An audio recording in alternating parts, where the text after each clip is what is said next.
Stoudemire's injured or is a little bit slowed down this season, whatever's going on with him, I don't think they have the ball move they had. Well, first of all, Stoudemire is a sensational pick and roll player, 100%. so that's he and Lynn are no issue, because they are running pick and roll 30% of the time in the half court, and Stoudemire is a sensational pick and roll finisher, so that's not an issue. Anthony, we're going to see how this works. Now, Anthony has the skills to play in any system physically. The question is, does he want to do it, and what is his mental attitude towards it? And also, what do they do in doling out minutes? This is very important. Do they have a second unit? Do they intersperse the first unit with the second unit? What about their defensive unit? What about their quick start unit?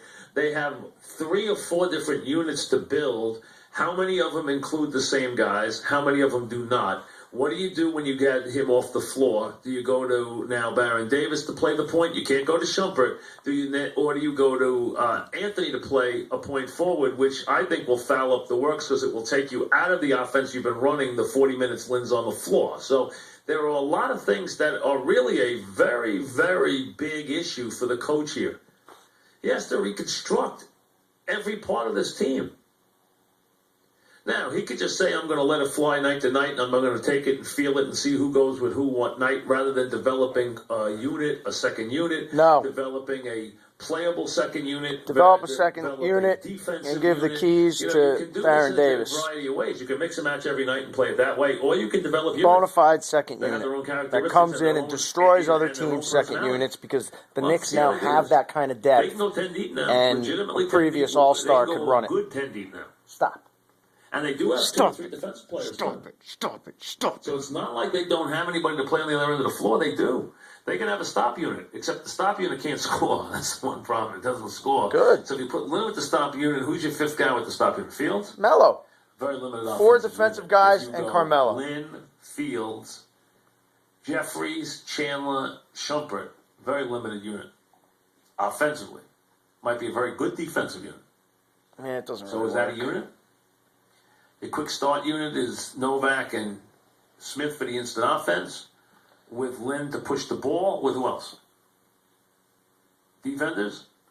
All offense? Do you go to an all offensive unit? Do you split up the minutes and stagger your Stoudemire and Anthony minutes so that they are not on the floor as much as possible, or are they together a lot? There's another question to answer.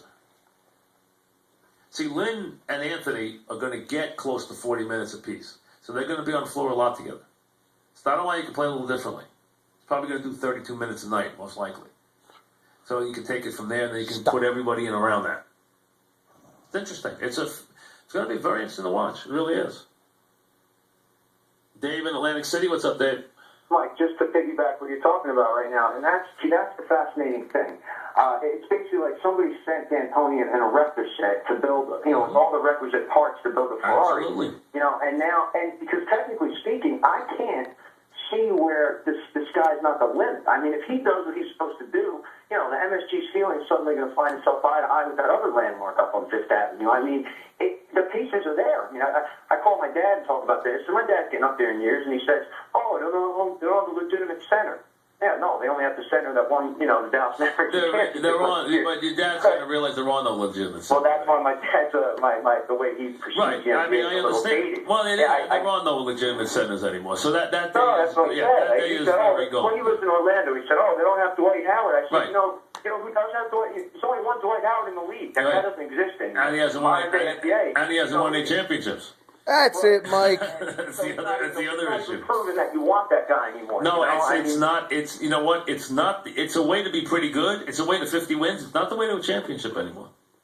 Because the key to being successful now is to have the player who the league is built around, and that is they don't let you put a hand on the breakdown player who takes you off the dribble. The LeBron, the Wade, the Kobe, they don't let you touch the those Carmelos. Those players are the premier players now. In the you got to sport. put him in that category still. That's it, Mike. Just fill the That's just the room way it is. with your own voice. 240, here's Zach. You could have kept me on for 15 minutes, and I would have given you better NBA analysis than you've given in 15 years, Mike. 15 years. Come on, say something funny. Say something funny, Mike. Come on. Only time you watch an NBA game is when you call your buddy. You call your buddy and you put a little wager down. Put a little wager. Somebody was looking at -6. You were looking at -6, Mike. You needed the 6 points. That 3 at the end. Come on, Mikey. What, Jordan? You don't like Mad Dog? You are a Mad Dog.